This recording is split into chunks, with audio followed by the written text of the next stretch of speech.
Okay, we have our final presenter, Greener Process Systems. Matt, please unmute your mic and turn on your camera. Matt Sweetwood is the CEO of Greener Process Systems and has a master's degree in mathematics from University of Pennsylvania. He grew his previous company from $1 million to $100 million before a successful exit. Greener Process Systems has developed a patented air pollution capture system for ocean-going ships in port. Please welcome Matt. Hello, Kevin. Hello, Start Engine audience. When I successfully exited my $100 million company in 2015, I said I would only take on a problem if it solved a significant one. So let me tell you about a worldwide air pollution problem that affects both the environment and the health of millions of people.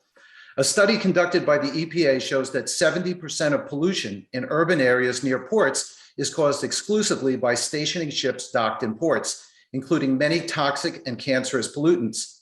On average, one large ocean-going ship emits the equivalent of more than 20,000 cars not equipped with catalytic converters. The EPA estimates the cost to US alone is in the hundreds of billions of dollars. The health effects can include premature mortality, increased hospital admissions, increased cancer risk, and increased respiratory issues like asthma. And if you've ever lived or been close to Long Beach, California, you know this. It's taken 15 years of development, but we've solved the problem with our patented capture technology called SETH, Ship Emissions Treatment in Harbor.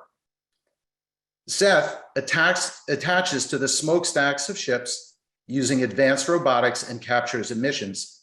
We have three versions of SETH, one on a hybrid barge, on a rail on the dock, and one of the first of its kind, an all-electric barge.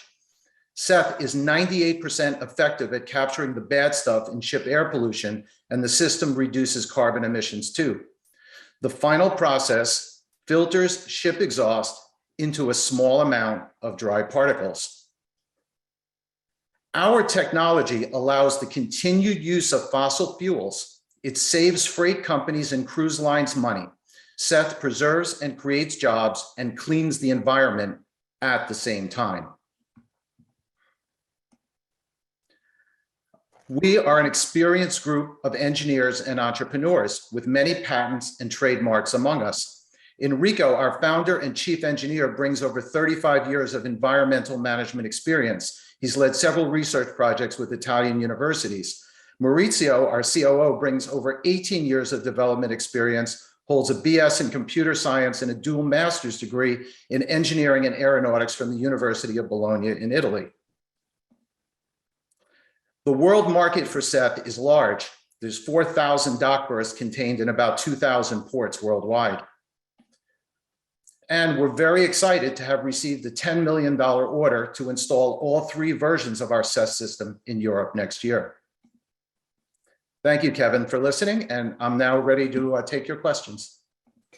So my question is about capital. If I own a craft, or I own a fleet, or if I own a cruise ship line, give me the economics for retrofitting all of these giant assets, and what's my return on investment?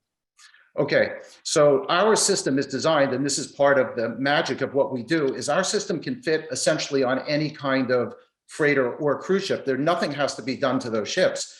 And in fact, you would say, well, okay, it's an environmental product. It filters the air. Why would they care? When a ship is in port, it actually is required to burn a much more expensive fuel. So with our SETH system operating, ships in harbor can use something called intermediate fuel oil instead of maritime gas oil, which provides a savings of about $400 per metric ton.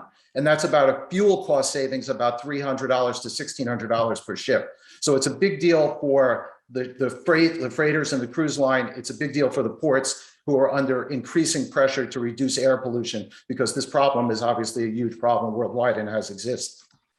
Do I buy the product from you as a ship owner? What does it cost me? This is going to be sold primarily to the ports. A system, depending on its configuration, because every port is different, a system can cost as little as $500,000. It can be as much as $4 million.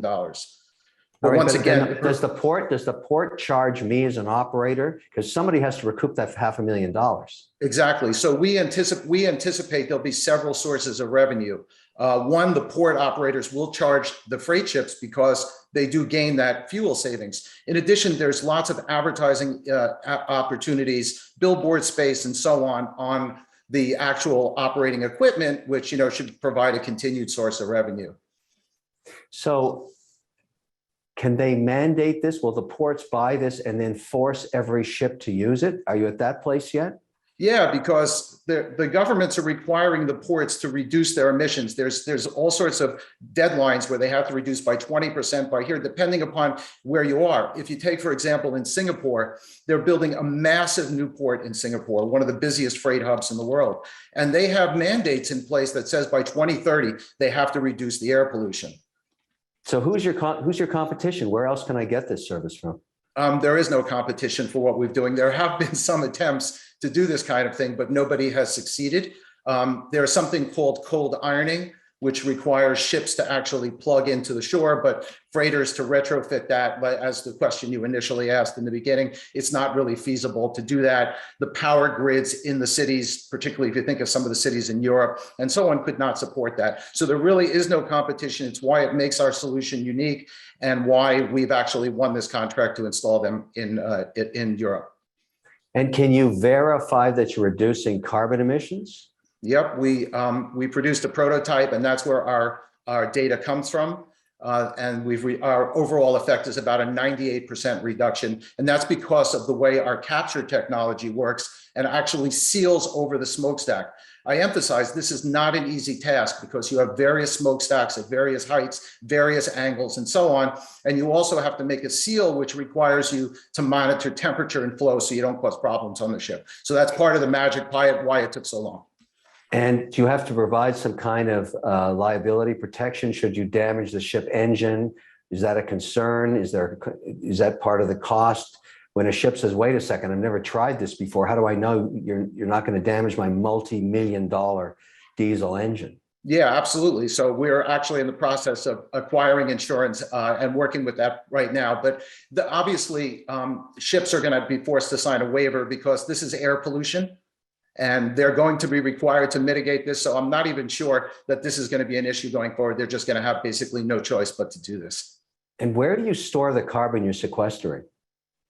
Well, the output of our system is a dry output. It's actually, you have to realize the particles are microscopic. So even one large ship running for a long time only produces a very small amount of dry particles. Those particles are non-hazardous. They can simply be carted away to a landfill. We're also discussing possible uses of those materials. Once we have enough of these systems installed, they can go into roads, into green cities, and so on, into plantings and so on. So we're in discussions to do that.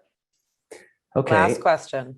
How many ports have you got under contract right now? Right now, there's 3 ports, and they're going to take each version of our system, one on a hybrid barge, which is an electric barge with a diesel backup. One is on a rail on the dock, and one is actually on an all-electric barge, which we're very proud of because we've done some of our own engineering on that, and it's going to be one of the first of its kind, which is great for us because we'll be able to demo all 3 versions that we have. Okay, one last question. If every ship has to have this, if that's the mandate, won't you need multiple versions of that in every port? There's hundreds of ships. Yeah, that's really good news. And the answer is 1 unit. If you think of it, it's on a barge. It only takes in the exhaust when the ship is in port. When the ship leaves port, another ship can go in and use the same unit. In a place like Long Beach, yes, they will need multiple units. There's other ports that only have several, 3, 4, 5 ships that come in at a time.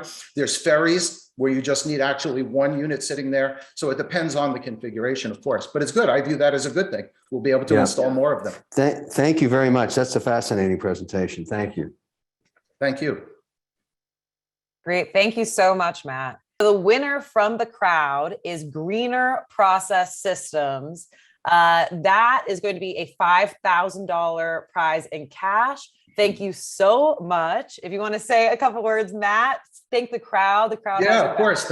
Kevin, thank you for giving me the opportunity to convince the crowd that we're the best. So I appreciate that. And we're excited because we're going to go out there and save the planet. Yeah, listen, I thought your presentation was spectacular, and the opportunity is, I love it when the market is a mandate. In other words, if these ports basically make it that way, then I think it's a great. You listen. You were, just to be clear, you're my second choice. That's how I'm Wow. covering my bases here. So You know, that's what the women usually tell me, but what can I say? anyways, Thank you it was again. a I great, appreciate it. was And a- thank you, Start Engine. Very grateful for the opportunity. Terrific, just terrific. Awesome. Thank you so much, Matt. And